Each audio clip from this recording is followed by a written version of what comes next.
ఓం శాంతి. మురళీ తారీఖు డిసెంబర్ 13, 2023. మధురమైన బాబా చెప్తున్నారు, మీఠే బచ్చే, సదా పవిత్రంగా అయ్యేందుకు మీది ఆత్మీక యోగము. ఎందుకంటే మీరు పవిత్రతా సాగరునితో యోగం జోడిస్తారు, పవిత్ర ప్రపంచాన్ని స్థాపన చేస్తారు. ప్రశ్న: నిశ్చయబుద్ధి గల పిల్లలకు మొట్టమొదట ఏ నిశ్చయం పక్కాగా ఉండాలి? ఆ నిశ్చయానికి గుర్తు ఏమిటి? జవాబు: మేము ఒక్క తండ్రి పిల్లలము.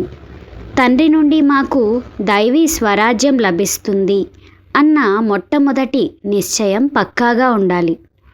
ఎప్పుడైతే నిశ్చయం ఏర్పడుతుందో వెంటనే మేము ఏ భక్తినైతే చేశామో అది ఇప్పుడు పూర్తయింది, ఇప్పుడు స్వయం భగవంతుడే మాకు లభించాడు అని బుద్ధిలోకి వెంటనే వస్తుంది. నిశ్చయబుద్ధి గల పిల్లలే వారసులుగా అవుతారు. పాట: ఓ దూరదేశ యాత్రికుడా. ఓం శాంతి. తండ్రి కూర్చొని అర్థం చేయిస్తారు. నిజానికి అందరూ దూరదేశ యాత్రికులే. ఆత్మలందరూ అత్యంత దూరమైన పరంధామ నివాసీలే. ఇది కూడా శాస్త్రాలలో ఉంది. ఎక్కడైతే సూర్యచంద్రుల ప్రకాశం కూడా ఉండదో అక్కడ ఎంతో దూరదేశంలో ఆత్మ ఉంటుంది. మూలవతనంలో కానీ సూక్ష్మవతనంలో కానీ ఏ డ్రామా ఉండదు. డ్రామా ఈ స్థూల వతనంలో ఉంటుంది. దానినే మనుష్య సృష్టి అని అంటారు. మూలవతనము మరియు సూక్ష్మవతనంలో 84 జన్మల చక్రం ఉండదు. చక్రమును మనుష్య సృష్టిలో చూపించడం జరుగుతుంది. అసలు మనుష్య సృష్టి ఏమిటి? మనుషులు దేనితో తయారు చేయబడ్డారు? మనుషులలో ఒకటేమో ఆత్మ, ఇంకొకటి శరీరం ఉంటుంది. పంచతత్వాలతో ఈ బొమ్మ అంటే ఈ శరీరం తయారవుతుంది. అందులో ఆత్మ ప్రవేశించి పాత్రను అభినయిస్తుంది. కావున అందరూ దూరదేశవాసులే. కానీ మీకు నిశ్చయం ఉంది, మనుష్యులకు ఈ నిశ్చయం లేదు. తండ్రి అర్థం చేయిస్తున్నారు, నన్ను దూరదేశవాసి అని అంటారు. కానీ ఆత్మలైన మీ అందరి నివాస స్థానము ఒక్కటే.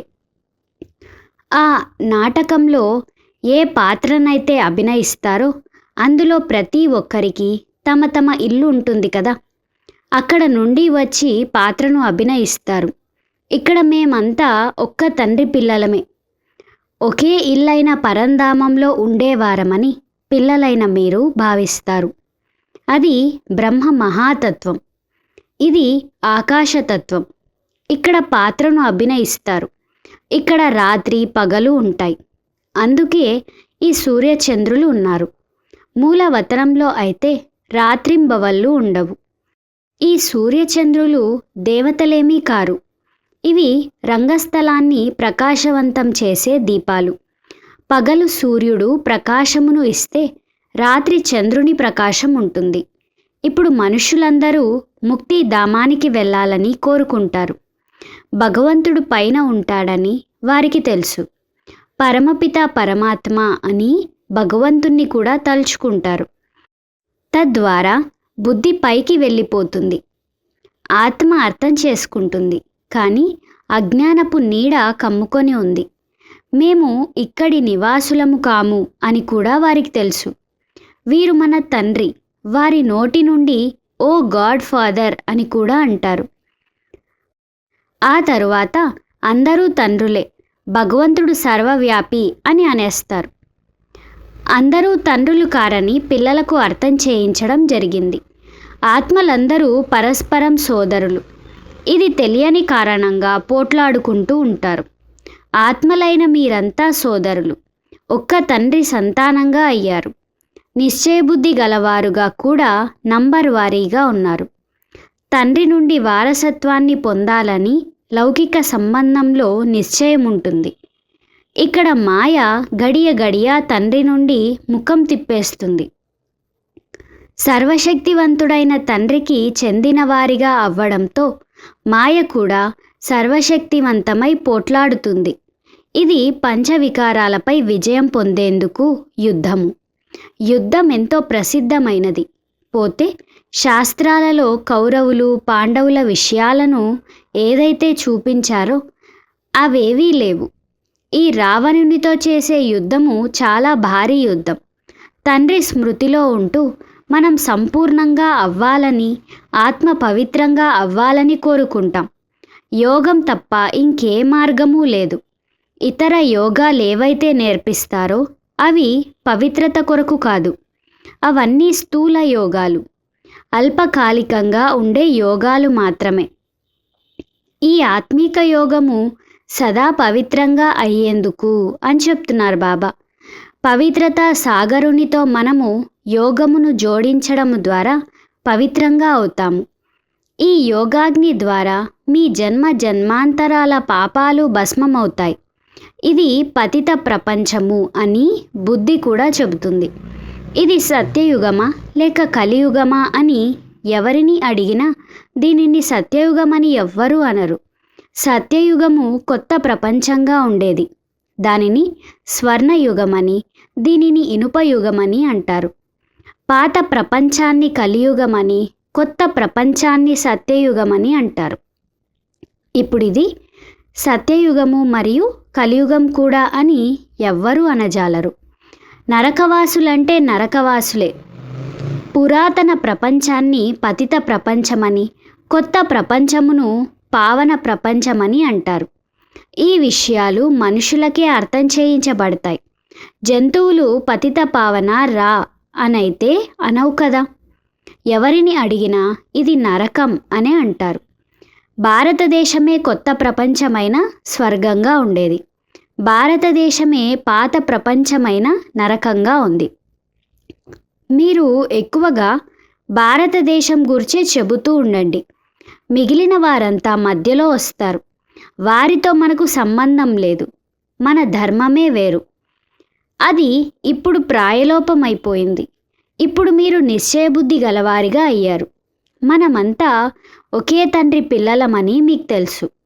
తండ్రి ద్వారా మనకు స్వరాజ్యం లభిస్తుంది. మొదట ఈ నిశ్చయం పక్కాగా ఉండాలి. జ్ఞానాన్ని వింటారు. అదైతే బాగానే ఉంది. ప్రజలుగా అవుతారు. మేము అనంతమైన తండ్రి పిల్లలము అను నిశ్చయం ఏర్పడాలి. మేము భగవంతుణ్ణి కలుసుకునేందుకు భక్తి చేశాం. ఇప్పుడు ఆ భక్తి పూర్తయింది. ఇప్పుడు భగవంతుడే స్వయంగా వచ్చి మాతో కలిశారని అర్థం చేసుకోవాలి. వారి ద్వారా సూర్యవంశ స్వరాజ్య పదవి లభిస్తుంది. మనము ఇంత శ్రేష్టమైన పదవిని పొందుతాము. ఉదాహరణానికి షావుకార్లు పిల్లలను దత్తత తీసుకుంటారు కదా. వారైతే ఏ ఒక్కరినో తీసుకుంటారు. ఇక్కడైతే అనంతమైన తండ్రికి అనేక మంది పిల్లలు కావాలి. ఎవరైతే నా కొడుకుగా అవుతారో వారికి స్వర్గవారసత్వం అన్నది లభిస్తుంది. ఎవరైతే అలా నా వారిగా అవ్వరో వారు వారసత్వాన్ని తీసుకోలేరని చెప్తారు. వారు శ్రీమతంపై నడవరు. ఎవరికైతే నిశ్చయం ఏర్పడుతుందో వారు బాబా మీరు మళ్ళీ వచ్చారు చాలు, మేమిక మీ చేతిని వదలమని అంటారు. తండ్రి పిల్లలకు అర్థం చేయిస్తారు. మళ్ళీ మేము పారలౌకిక తండ్రి పిల్లలుగా అయ్యాం. వారి శ్రీమతముపై నడుస్తున్నాం. మమ్ములను పరమపిత పరమాత్మ చదివిస్తున్నారు అని పిల్లలు ఇతరులకు అర్థం చేయిస్తారు. ఇంతమంది బీకేలుగా అయ్యారంటే తప్పకుండా నిశ్చయం ఉంది. మరి మనం కూడా ఎందుకు అవ్వరాదు? మేము మీ వారిగా అయ్యామని వ్రాసి పంపాలి. నేను దూరంగా ఏం లేను. నేను ఇక్కడే కూర్చున్నాను. మీ ముందు హాజరుగా ఉన్నాను. ఇక్కడ ప్రత్యక్షంగా కూర్చున్నాను. ప్రెసిడెంట్ కూడా ఈ సృష్టిపై హాజరై ఉన్నాడు. మరి అతడు సర్వవ్యాపి కాజాలరు కదా. అలాగే ఎవరినైతే దుఃఖహర్త సుఖకర్త అని అంటారో ఆ పరమపిత పరమాత్మ కూడా సర్వవ్యాపి కాజాలరు. మరి వారు ప్రత్యక్షంగా ఉన్నప్పుడు ఇంత దుఃఖితులుగా ఎలా అవ్వగలరు? నిజానికి తండ్రి లేనప్పుడు కూడా ఎవ్వరు దుఃఖితులుగా ఉండరు స్వర్గంలో అని చెప్తున్నారు బాబా. తండ్రి పిల్లల కొరకు గోశాలను నిర్మించారు. పిచ్చుకలు తమ పిల్లల కొరకు గూడును నిర్మించుకుంటాయి కదా. అలా తండ్రి మీ కొరకు మీ ద్వారానే గోశాలలు నిర్మింపజేస్తారు. మీరు ఉండేందుకే స్వర్గం యొక్క గూళ్ళు తయారవుతున్నాయి.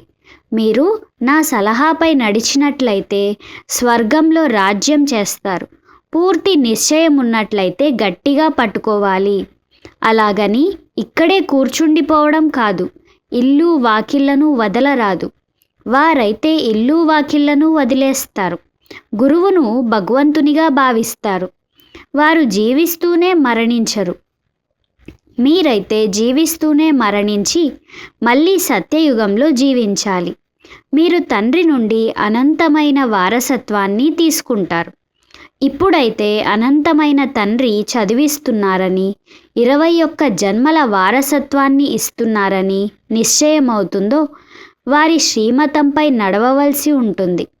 పిల్లలుగా అయితే తండ్రి డైరెక్షన్ ఇస్తారు. మొదట 1 వారం రోజులు బట్టీలో కూర్చోండి. మీకు రోజు జ్ఞానం లభిస్తూ ఉంటుంది. అందరూ ఒకేలా అర్థం చేసుకోరు. ప్రతి ఒక్కరూ తమ పురుషార్థము మరియు భాగ్యం అనుసారంగా పొందుతారు. పురుషార్థం మరియు భాగ్యంపైనే అంతా ఆధారపడి ఉంటుంది. వారి భాగ్యంలో ఏముందో వారు ఏ పదవి పొందుతారో తెలిసిపోతుంది. తండ్రికి చెందినవారిగా అయ్యి మళ్ళీ గృహస్థ వ్యవహారంలో కూడా ఉండాలి. అచ్చా, గృహస్థ వ్యవహారంలో లేకుంటే వెళ్ళి అందులకు చేతికర్రగా అవ్వండి. సత్యనారాయణ కథను వినిపించేందుకు తప్పకుండా వెళ్ళాలి. ఇప్పుడు చూడండి, ప్రేమ వచ్చి సేవ చేసేందుకు వెళ్ళింది. ఎవరైతే ఆహ్వానం ఇచ్చారో వారు స్వాగత ఏర్పాట్లు చేశారు. చాలామందితో కల్పించారు. వారంతా ప్రభావితమయ్యారు. కానీ వీరిని అనంతమైన తండ్రి చదివిస్తున్నారని, వారి ద్వారా 21 జన్మల వారసత్వం లభిస్తుందనే నిశ్చయబుద్ధి గలవారు ఒక్కరు కూడా లేరు. ప్రభావితమైతే అవుతారు, కానీ తప్పకుండా జ్ఞాన సాగరుడే చదివిస్తున్నారని నిశ్చయం ఏర్పడలేదు. కేవలం చాలా బాగుంది అని అంటారు, కానీ మళ్ళీ బయటకు వెళ్ళగానే అంతా పోతుంది. ఏ ఒక్కరో పురుషార్థం చేస్తారు, పరస్పరం సత్సంగాలు జరుపుతారు. కానీ ఎవరైతే జరుపుతారో వారు కూడా నిశ్చయబుద్ధి గలవారిగా లేరు. వారిని హాఫ్ కాస్ట్ అని అంటారు. నిశ్చయం మరియు సంశయం. తండ్రి చదివిస్తున్నారని ఒక్కొక్కసారి అంటారు. ఇది ఎలా సాధ్యపడుతుందని మరోసారి అంటారు.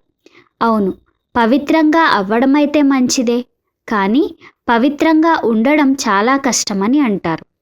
మొదట నిశ్చయం కావాలి. ఎంతగానో పులకరిస్తూ వ్రాయాలి. ఎలాగైతే బంధనాలలో ఉన్న గోపికలు ఉత్తరాలు వ్రాస్తారో ఆ విధంగా ముక్తులై ఉన్నవారు ఎప్పుడూ వ్రాయరు. ఒకరిని కూడా నిశ్చయబుద్ధి గలవారిగా చేయలేదు. సాధారణ ప్రజలను తయారు చేశారు, కానీ వారసులను తయారు చేయలేదు. ఒక్కరు కూడా నిశ్చయబుద్ధి గలవారిగా అవ్వలేదని బాబా వ్రాస్తారు. నిశ్చయబుద్ధి గలవారే వారసులుగా అవుతారు. కొందరు భలే నిశ్చయబుద్ధి గలవారిగా ఉన్నారు, కానీ జ్ఞానం తీసుకోరు. అదే వంశంలోకి వెళ్ళి దాసదాసీలుగా అవుతారు. పోను పోను ఖచ్చితంగా సాక్షాత్కారాలవుతాయి. తాము దాసదాసీలుగా ఏ నంబర్లో అవుతారో కూడా తెలిసిపోతుంది. అప్పుడు ఎంతగానో పశ్చాత్తాపడతారు. మేము శ్రీమతంపై నడవలేదు, అందుకే ఈ పరిస్థితి ఏర్పడింది అని వారంటారు. అయినా ప్రతి పరిస్థితిలో డ్రామా అనే అంటారు. వీరి డ్రామాలో కల్పకల్పాంతరాలు ఇటువంటి పాత్రయే ఉంది. సాక్షాత్కారాలైతే జరగాల్సిందే. చివర్లో రిజల్ట్ వెలువడుతుంది. అప్పుడు విధి అని అంటారు. మా అదృష్టంలో ఇదే ఉందని అంటారు. మీ చదువుకు ఫలితం వెలువడుతుంది. ఇది చాలా పెద్ద స్కూల్.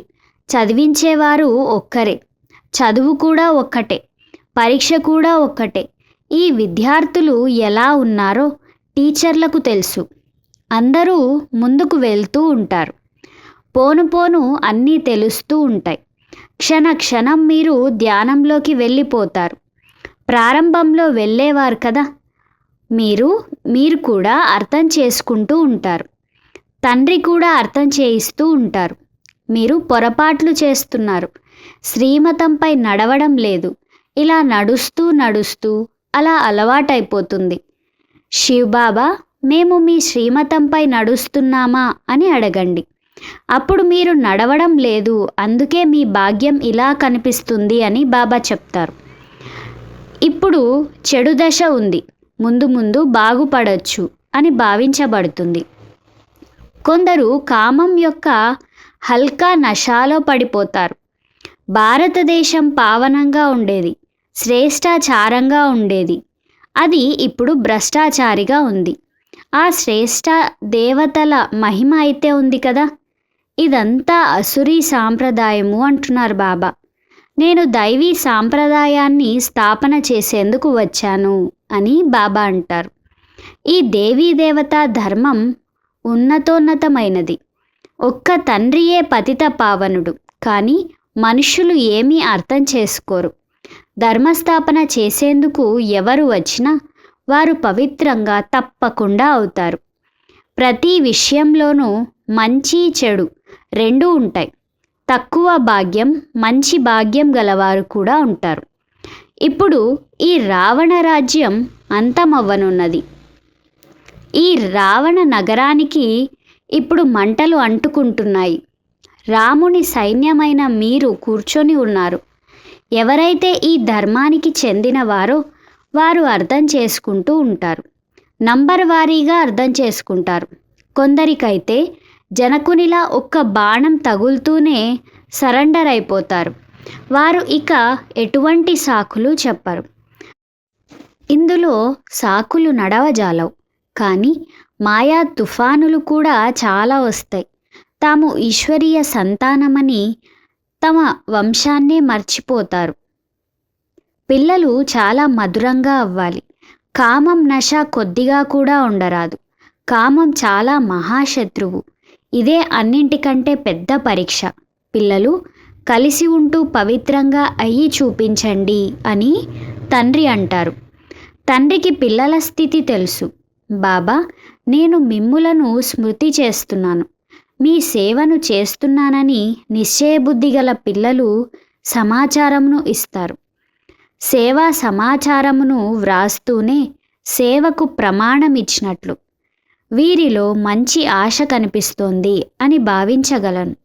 అలాగే బాబా ఒక్కరు పిల్లలైన మేము చాలామంది ఉన్నామని కూడా అర్థం చేసుకోవాలి. రోజు బాబా రెస్పాన్స్ ఇవ్వవలసి ఉంటుందని భావించడం కాదు. బాబా పేదల పాలిటి పెన్నిది. దానం పేదలకే ఇవ్వడం జరుగుతుంది. ఈ భారత ఖండం పేదగా ఉంది. భారత ఖండమే ధనిక ఖండంగా ఉండేది. అదే నిరుపేదగా అయ్యింది. ఇది ఎవ్వరికీ తెలియదు. ఈ భారతదేశమే అవినాశీ ఖండం. ఇక్కడ భగవంతుడు అవతరిస్తారు.